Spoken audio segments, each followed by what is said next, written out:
ஒவ்வொரு ஊருக்கும் ஒரு கதை இருக்கும். அந்த கதையை பொறுத்துதான் அந்த ஊரோட பழமையும் பெருமையும் அமைஞ்சிருக்கு.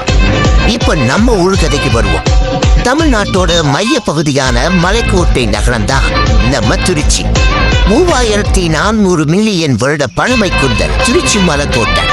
தேசத்தந்தை காந்தி திறந்து வச்ச காந்தி மார்க்கெட், கரிகால மன்னன் கட்டின கல்லணை, சங்ககால புலவர் ஒட்டக்கூத்தரிலிருந்து இப்போதைய தமிழ் சினிமா வரைக்கும் பல கலைஞர்களையும் கவிஞர்களையும் வழங்கின கலைநகரம். தமிழ்நாட்டோட பாதி விவசாயத்துக்கு காரணமான காவிரி ஆறுன்னு இப்படி மொத்த தமிழ்நாட்டையும் ஈஸியா கனெக்ட் ஆகுற நம்ம ஊர் திருச்சிராப்பள்ளி. நான் உங்கள் சகோதரன் ஆக்டிங் டிரைவர் சந்தோஷ். நான் இன்னைக்கு எடுத்து வந்த வண்டி ஷிஃப்ட் டிசைரர். இது ஒரு நாள் ட்ரிப், அப் அண்ட் டவுன். நன்றி, மீண்டும் சந்திப்போம் அடுத்த வீடியோவில். நான் உங்கள் சகோதரன் சந்தோஷ்.